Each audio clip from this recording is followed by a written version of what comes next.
And thereafter shall share the word of God. As they come forward, we shall be telling you announcements.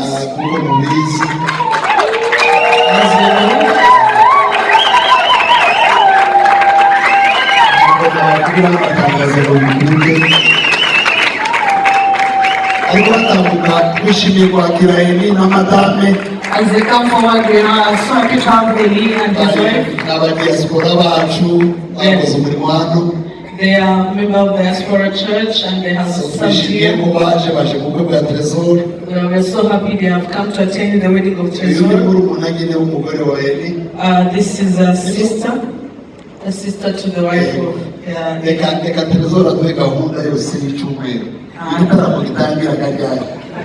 let Tresor give us the program.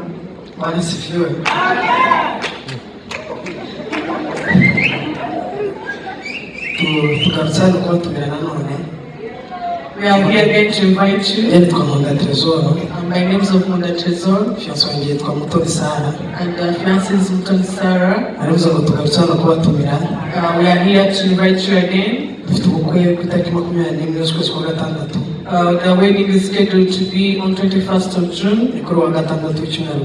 It is the coming Saturday. The introduction and giving dowry ceremony will be at Caleb Garden, close to the bus park of Kichukiro. The directions is close to the bus park. The holy matrimony will be here at 2. And the reception will be at Caleb Garden again at 4 p.m. We invite you. It will be a blessing as you join us. God bless you. Let's support them.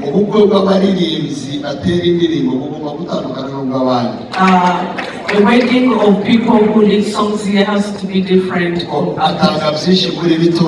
Because he gives in a lot in the church. So he has to harvest a lot from the church. Please support them financially. Attend their wedding. And if you have any reason, any valid reason as to why you may not pay them, the blessing of Abraham, the blessing of Isaac, and the blessing of Jacob. God bless you.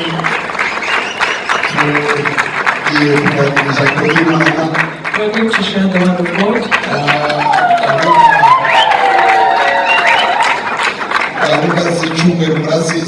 You know all the programs of the week. Every evening.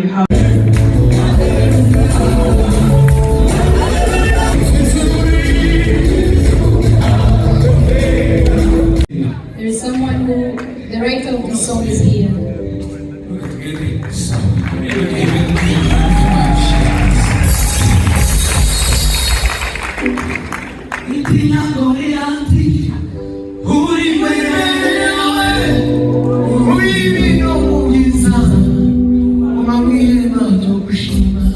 Hallelujah. Hallelujah. Tuanze tuzamuri Bwana yetu.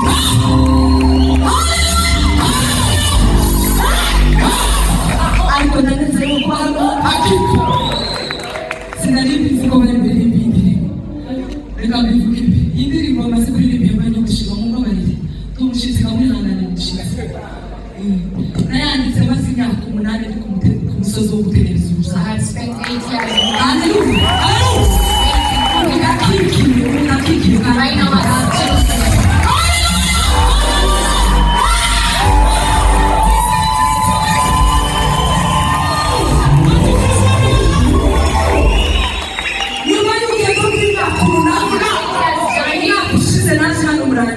year I was here.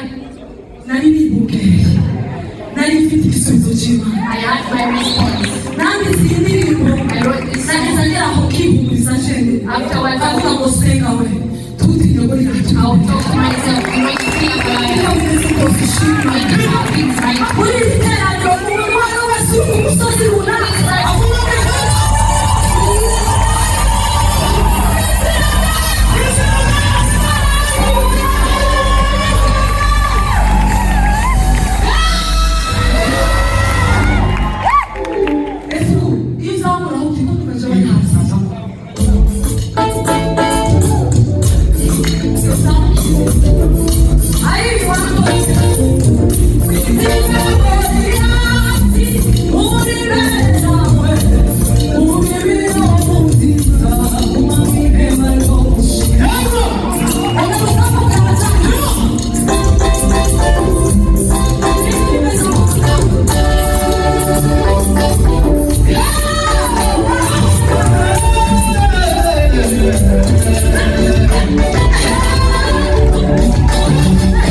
iterere gusa gusimbuka muhite mujya kwicara.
Let's appreciate the Lord for them. Mugenza yaramaze hafi amezi nk'atanu. Mugenza has been there for 5 months almost. Hanyuma impamvu abantu bari bamuhagurukije, The reason as to why I've made them to stand up, bari baje mu makwe y'abana babo hano. they had come to attend the wedding. Umusore uri hariya. Musore was standing there. Hanyuma ubukwe bwa Kirenga wakozwe abayejo. And also the wedding of Kirenga that happened yesterday. Kubana namwe. We are so happy to have you. Abo batambukije